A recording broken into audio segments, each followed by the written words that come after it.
Hi, BJ Poznecki. In this video, I'm going to show you how to replace a microwave. So first we're going to start with unplugging it. When you open up the cabinet doors up top here, you're going to see a plug in there. And then there's going to be these two bolts that are holding in the existing microwave. So we're going to unplug and take those bolts out and drop down the microwave. So this is always easier if you have somebody to help you here. I've got my handsome assistant, Mike Basili here. We undid the bolts. Now we're going to take down the microwave. We're going to tilt it towards us, and then we're going to lift up the backside just a little bit here to get it off these tabs. All right, and we can set it down on the stove and pull out our cord. And then what we'll do is we will prep the area for the new install. We got the old microwave down and out of the way. This is a new microwave that we're going to install. Now what we have to do is prepare our venting system. So we're going to just keep the same venting system that was already in place. So here it's just a recirculating. We don't have any roof or wall venting. However, if you do follow the instructions in the owner's manual, you may need to do some modifications to your ductwork to get your new microwave to line up with your venting that's in place. So follow the instructions because every microwave is going to be a little bit different. On this particular microwave, it's set up for roof venting, is how it comes from the factory. As you can see here, the opening comes up and it's for a vertical exhaust. So what we're going to do is we're going to rotate on this particular model. We're going to rotate the motor 90 degrees towards the front so that this way when the fan turns on, it blows out the front of the microwave and just recirculates into the room. We're going to rotate the motor by taking out the screws off of the top plate here, sliding this off, sliding up this rear cover plate, taking out the two screws that hold the blower in place. Now when we pull this blower motor out, we're going to gently pull it up and out of the microwave. Want to be careful of the wiring sleeve that powers this thing here. So it's kind of in this little notch here. So we want to just make sure it stays, in this groove. And then we're going to rotate the motor a quarter turn to the front here, and then slide it back down into the microwave and put the screws back in. We're going to put our two screws back in here, put the cover plate on, and then put the top cover plate on.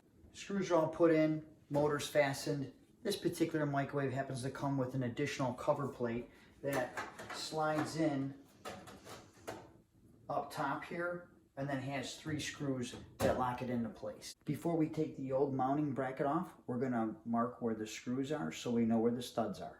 All microwaves will come with a template, something similar like this, that you can use to tack up into the area, take your measurements, shows you how to or where to put your bracket. If you're comfortable with using these, go ahead. Me, I never liked them. I always thought they were kind of cumbersome, and I always was having a tough time with them. So what I'll do is I take my measurements off of this. So I'll measure down from the dotted line to the bracket. I got 16¼ inches. What I just do then is I transfer that dimension onto my wall here. So measure down from the bottom of the cabinet down my 16¼ inches on the right side and the left side.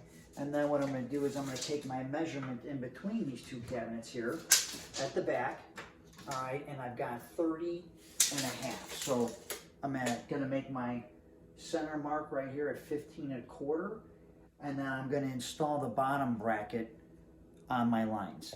We got our bracket installed. We got the microwave in place.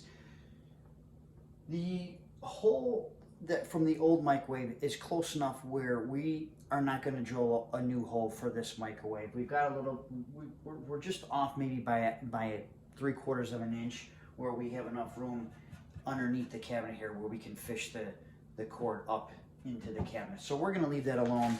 Now, again, if you want to use the template, there'll always be a template for where to drill the holes for the screws that hold the microwave in place. Again, I prefer to measure it over. So what I just like to do is measure over, like for the cord, I'm going to measure from the back to the cord and then from the shortest or closest side, which happens to be this right side. Same thing with the screws. I'm going to measure from the back to each screw. And then when I come in from the sides, very important, make sure you add 1/4 of an inch to your measurement for the side style here. So when we're going to measure from the inside cabinet over, we just want to make sure we add 1/4 of an inch to that measurement. So on this particular one, we have 1.5 inches. We're going to make it 1 3/4 when we measure here and drill our hole. And then the same thing for the other side. With 2 people, now pick up the microwave. We're going to put the back of the bottom in first. There's little slots on the back of the microwave, and the clips on the bracket that we installed on the wall will sit in there. So we push the microwave into place. We put the back bottom in first, and then we rotate it up and in, and then put our screws both down in both sides, tighten everything up, get it all locked into place. Put in our accessories, the turntable ring, turntable, and then these little grease filters. They just slide in the back and then pull them forward and they sit in place. And that's how you install a microwave. Hi, BJ Poznecki with Inspect and Check. If you need a home inspection or home consulting services here in the Chicagoland area, please give me a call at 773-403-3298. Be sure to subscribe and share this video with other people that might find it helpful. Thanks again for watching, and we'll see you in the next video.